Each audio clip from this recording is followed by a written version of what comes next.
Рассвет над полями в окно, смотрит солнце. Огонь в печи, а в доме уют и покой. А в сердце свобода, и дышится вольно. Здесь счастье найдется, здесь край мой родной. Деревня моя, нет милее тебя. Родной мой дом, где за окном просторы, свежий ветер. Березы шепчут у реки. Здесь душа моя счастливее всех на свете. Друзья, всем привет из полей. Вон там мой величек лежит. А я, смотрите, чем я занимаюсь. Вау, вау. У нас, короче, созрела полевая клубника. И я активно ее собираю. Как бы вам показать поближе-то. Короче, очень много этой полевой клубники. Ее просто море. Я вот хожу, собираю и вспоминаю детство. Знаете, когда я нюхаю эти ягоды, мой мозг автоматически оказывается в детстве. В беззаботном детстве, где летом в деревне у бабушки. Это просто, знаете, богический экстаз. Я люблю эти ягоды очень есть с молоком. Ну и также чищу и замораживаю на зиму в морозилке. Потом варю компоты зимой из них. Кто-то из этих ягод варит варенье. Но я не очень люблю варенье. А вот заморозить, перетереть сахаром, да, и заморозить, это тоже вкусно, кстати, будет. Вот, и, кстати, полезных веществ будет больше в ягоде. Сегодня я первый день, значит, ее собираю. Когда у нас вчера был дождливый такой день, знаете, когда вообще невозможно было на улицу выйти. Был очень сильный дождь, весь день было сыро. Невозможно было собирать эти ягоды из-за дождя. Сегодня выдался денек очень солнечный, теплый достаточно, сегодня плюс 18. И пособирать ягоды можно. Впереди, по прогнозам, еще, наверное, где-то дня 2-3 таких будет. А потом опять дожди начнутся. Поэтому я хочу в эти 2-3 дня, пока хорошая погода, максимум собрать этих ягод, заготовить их как-то, наесться ими. И, ну, пока их нормально можно собирать, да, без дождя. И уже как бы со спокойной душой не переживать, что вот дождь, нельзя ягоды собрать, сыро. Сегодня, кстати, не так жарко, как у нас вот стояла жара, короче, да. И вообще невозможно было на улице находиться. А сегодня прохладненько, прям хорошо собирать можно в путь, только так. Вот, они только пошли, не все созрели, некоторые не созрели, но уже есть достаточно зрелые ягоды, которые можно вполне себе собрать. Вот, это у меня 3-литровая банка, я ее только начала собирать. 3 у меня, по-моему, тут литра, или сколько? По-моему, 3. Вот, соберу ее и поеду, буду чистить эти ягодки, когда соберу. Буду чистить, боюсь наступать даже. Слушайте, такие ромашки классные, посмотрите. В сочетании с этими ягодами вообще классно смотрится. Вау, вау, вау. Вот. В общем, соберу эти ягоды, почищу дома. Так, ну что, друзья, насобирала я, значит, вот такой букетик. И также насобирала вот такую вот баночку 3-литровую клубнички полевой. Сейчас поеду в магазин, съезжу, куплю, значит, молочка. И буду готовить из нее живой йогурт. Поделюсь рецептом этого йогурта в своем телеграм-канале. Поэтому, если вы еще на него не подписаны, подписывайтесь. Там я всеми рецептами своими полезными делюсь. Вот. Ну а пока немножко отдохну. Присела я отдохнуть, полюбоваться, подышать этим воздухом, ароматом этих трав и ягод. Это просто что-то с чем-то. Так, у меня уже сыпется букет. Завтра, наверное, еще приеду за этими ягодками. Они, видите, только-только начали созревать. И у них еще 2 недели впереди жизни до полноценного созревания и исчезновения. Вот. Завтра еще приеду вот с такой же баночкой и буду заготавливать на зиму. И вообще я очень их люблю есть. Я сейчас практически на них буду питаться ими только потому, что пока есть возможность, почему бы и нет. Вот. Боже, какой от них аромат стоит, вы не представляете. Как описать? Знаете, вот понюхайте. Описать не могу, могу только дать понюхать. Вот. Так, друзья, всем привет! Я нахожусь снова в ягодном поле. Это второй день уже, когда я собираю полевую клубнику. Вот я только начала ее собирать, значит, тоже опять 3-литровая ведерко у меня с собой, баночка такая. И посмотрите, как ее много. Посмотрите, просто уйма. Просто уйма этих ягод. За травой, конечно, не видно, может быть, чего-то, но я отсюда вижу, не знаю, как на камеру, но отсюда я вижу очень много ягод. Очень много. Просто ими все усыпано. Значит, пока я их собираю, расскажу вам, для чего я их собираю. Эта вот полевая клубника, она имеет особый аромат. Она же в диком месте растет, да? Она имеет особый аромат. И такого аромата в обычной ягоде, которая на огороде растет, нету. Вот эта полевая клубника, она пахнет полевыми травами, лесом. Я, значит, когда выбирала дом, я специально поездила по всей Нижегородской области. Я была в северной части Нижегородской области. Я была в южной части Нижегородской области. Везде смотрела дома и обнаружила, что эта ягода растет не везде. Вот, например, в северной части Нижегородской области этой ягоды нету. Там растет только лесная земляника. А мне было важно, чтобы там, где я буду жить, росла вот эта ягода. Потому что у меня с детства вот такие ассоциации плотные с летом, да. Если я поела этих ягод, то значит лето в моей жизни случилось, да. Это как вот у некоторых людей. Если они съездили на море, значит они лето прожили не зря, как бы, да. А у меня вот наоборот, вот ассоциации. Если я поела этих ягод, значит лето прошло не зря. Вот, собственно, оно и не зря проходит, да. В общем, я кайфую просто даже от сбора этих ягод. Понимаете, просто это для меня как медитация. Когда собираешь их, они такие ароматные. Я так жалею, что нет возможности передать их аромат через камеру, да. В общем, я собираю, продолжаю собирать. Я медитирую, я включаю, может быть, какие-нибудь аудиокниги, слушаю, пока я собираю. Либо просто в свои мысли погружаюсь. Меня этот процесс очень успокаивает. Также очень успокаивает процесс очищения этих ягод. Потому что мало того, что их нужно собрать, их нужно очистить вот от этих листиков, которые у них, ну, вот на них есть, да. Они отрываются только вот с такими чашелистиками, к сожалению. Вот, видите, только вот с таким чашелистиком они отрываются. И прежде чем их есть, конечно, их нужно чистить от этих листиков, иначе может быть аппендицит. Вот. Поэтому два этапа заготовки этих ягод. Первый этап — это сбор, второй этап — это всегда очистка. Когда в детстве, значит, нас с сестрой возили к бабушке в деревню, там мы тоже собирали эти ягоды, но раньше из них варили варенье. Все бабушки варили варенье. И вот зимой мы ели варенье, кстати, из них тоже очень вкусное, но их, опять же, нужно чистить. Они как семечки, понимаете? Вот если вы кайфуете с семечек, когда грызете их, то эти ягоды — это практически те же семечки, только, наверное, более полезные, с витаминами. В общем, раньше бабушки варили варенье, и мы их чистили, эти ягоды собирали, чистили. Я не люблю, короче, варенье варить. Я люблю просто почистить, перетереть сахаром и заморозить эту массу. Вот, а потом я ее размораживаю зимой. Добавляю, либо в чай завариваю, либо вот в прикуску с бутербродом, пироги с ней печь можно. В общем, масса вариантов. И пока есть возможность, значит, сегодня у нас опять достаточно такая погода, прям кайфовая, я бы сказала. Всего лишь 18 градусов, солнце не печет, периодически тучки его закрывают. И очень удобно их собирать. То есть не жарко. И у нас в среду, короче, обещают дожди опять со среды, опять дождливые дни. И я так понимаю, эти ягоды, они просто пропадут. Посмотрите, они уже даже перезрели. Они просто скиснут под дождем, и все, их не будет. Поэтому нужно собрать как можно больше, как можно быстрее, пока есть возможность. Потом, когда будет дождливый день, я буду сидеть перед дождливым окном и кайфовать с очистки этих ягод. А пока у меня они стоят в холодильнике, ждут своего часа, когда их буду чистить. Ну и потихонечку я их подъедаю, конечно же. Делаю из них живые йогурты. Боже, как они вкусно пахнут, вы не представляете. Обожаю эти ягоды.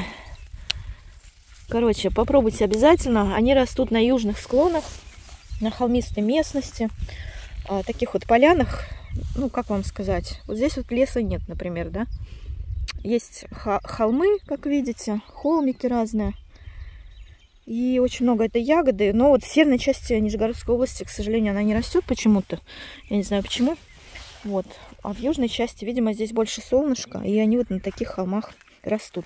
Там, где, кстати, высокорослые леса, вы вряд ли найдете эту ягоду.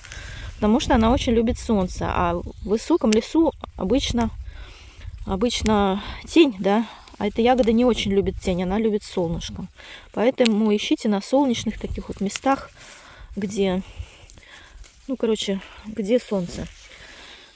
Кстати, я так поняла, чем южнее, значит, регион России, да, тем больше вероятность, что есть эта ягода. Чем севернее этот регион, тем меньше вероятность, что есть эта ягода. Вот, как бы я такие выводы сделала. У нас Нижегородская область, она как бы поделена на две части, да, есть за Волгой северная часть области, а есть перед Волгой, да, это южная часть Нижегородской области. Но здесь, да, солнца больше, здесь лесов поменьше, и леса не такие высокорослые. И, конечно же, много полян с этими ягодами. Пока, значит, собираю ягоды, хочу вам немножко показать, что здесь растет. Вот, например, дикий шиповник. Смотрите, у него дикие такие ягоды, колючки прям, видите? Он весь в колючках, какой-то интересный, я такой еще не видела. И какой-то он круглый. Очень интересный шиповник. Не знаю, может быть, его выкопать, посадить у себя на участке. Возле забора, например, где-нибудь, чтобы у себя на участке срывать. Но по осени, кстати, я сюда приду и пособираю его для чая на сушку, когда он созреет. А еще здесь очень много полевых трав. У нас сейчас солнышко скрылось, не могу, к сожалению, показать. Сейчас попробую пройти по этому полю, чтобы не задавить ягодой, потому что все в ягодах. Короче, сейчас вам покажу. Вот еще ромашки хочу показать. Смотрите, как их много. Такие классные. Обожаю ромашки. Они такие красивые.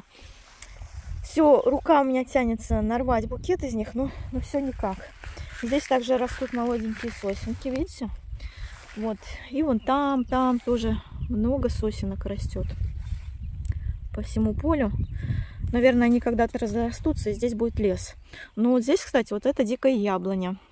Здесь раньше были барские сады, было все усажено яблонями, и вот они, видите, остались. Здесь, кстати, вот если вы посмотрите, вот здесь вот стоит столб, видите?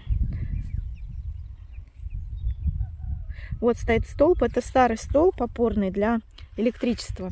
Здесь когда-то шло электричество через вот это поле. Ну, была линия электропередач, но сейчас ее, видите, нету. Видимо, ее как-то в другом месте, что ли, провели. Это старая линия. И я так предполагаю, что здесь тоже раньше были какие-нибудь участки, дома. То есть здесь, возможно, поселение какое-то было. Может быть, не в этом веке, может быть, в прошлом веке, но судя по культурным растениям, особенно вон там, очень много яблонь. И по рассказам местных говорят, что здесь раньше были барские усадьбы. Вот. Так что я на барской усадьбе, можно сказать, на этих землях собираю ягоды. Пойду я сейчас, короче, к своей баночке, а то я ее потеряю. Заболталась тут с вами. Собираю дальше. Господи, какой здесь аромат стоит. Я хочу такие духи, но, к сожалению, никто еще не придумал духов с природным ароматом луговых трав.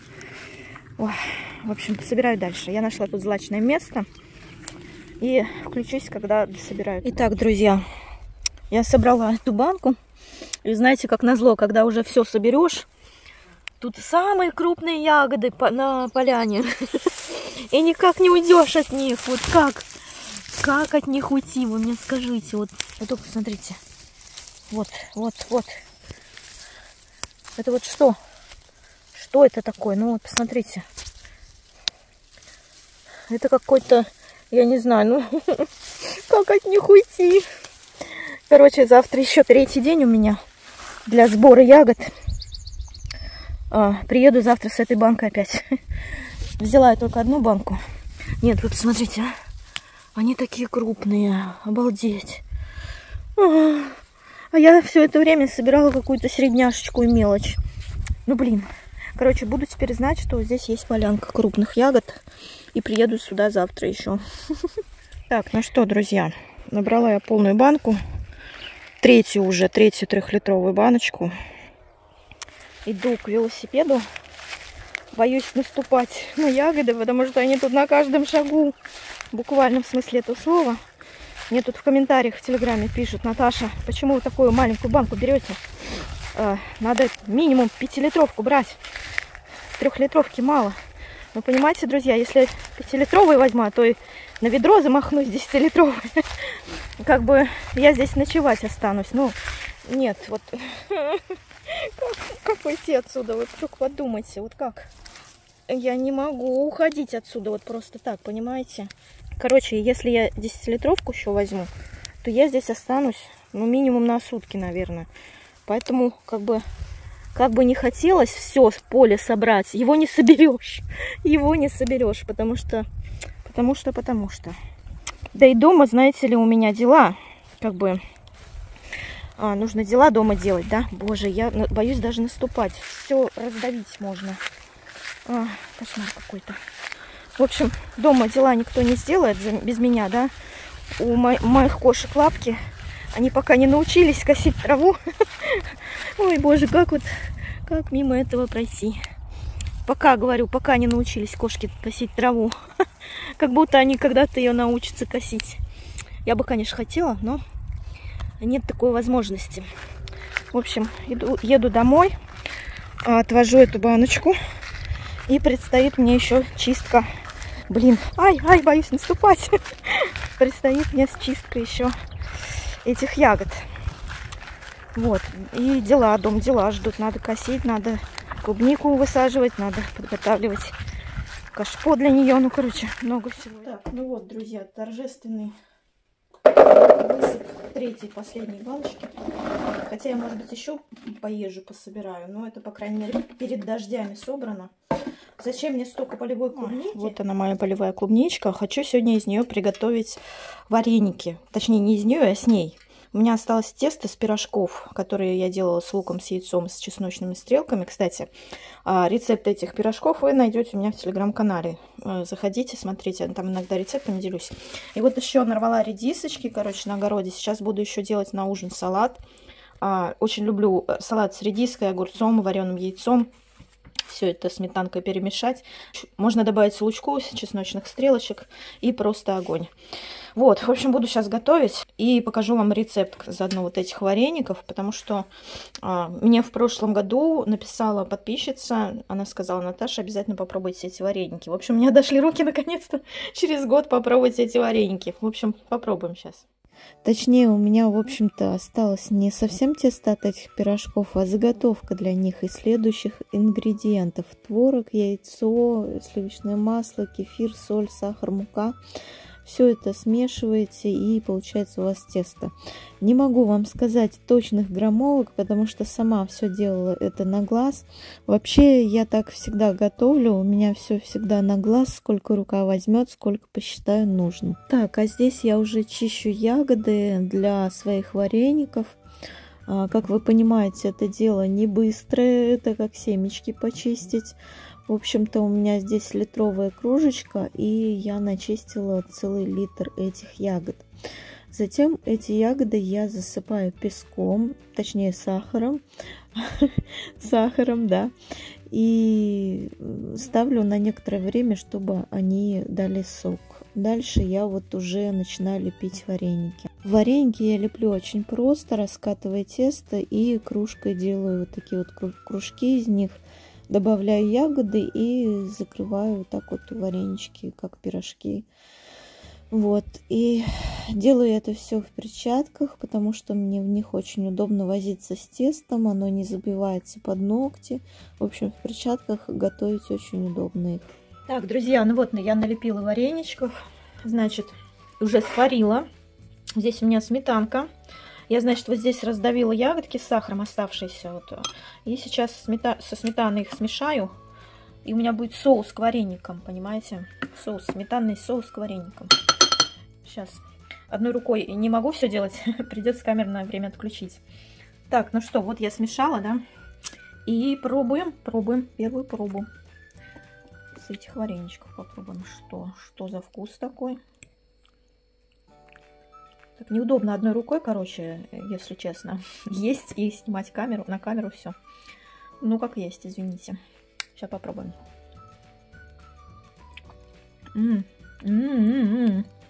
Это очень вкусно на самом деле. Вот видите, там внутри ягодки цельные даже. Я так сахара не особо много добавила, кислинка есть, но соус он более сладкий, он дополняет. Вот вареник вкусно. Очень вкусно. У меня раньше бабушка в Краснодарском крае готовила вареники с вишней, я их обожала. Но это не менее вкусно. Это с ароматом ягод полевых. Очень вкусно. Короче, все, я включаюсь, кушаю. Кстати, друзья, если вы тоже знаете какие-нибудь вкусные рецепты из этих полевых ягод, обязательно поделитесь ими в комментариях. Я обязательно их почитаю и, возможно, вдохновлюсь каким-то рецептом и тоже что-нибудь приготовлю вкусненькое. Ну а на сегодня все. Всех благодарю за внимание, за лайки, подписки, комментарии, донаты. Увидимся с вами в следующих видео. Пока-пока! Простые такие надежды, на лето простые такие мечты. Побольше эмоций, поменьше одежды, подальше от города и суеты. И солнце поярче, и море поглубже, и мыслей полегче, чем пух тополей. А люди, пожалуй, чем меньше, тем лучше. Планета и так все круглей и круглей. Чем дальше, тем меньше укромных местечек, тем чаще уходит земля из-под ног. И не человек я, а так человечек, такой же мифичный, как единорог. А вот бы не видеть вас целое лето, и чтоб только ветер в моей голове. Так вот, что пришла-то, я это. А можно мне отпуск недели на 2?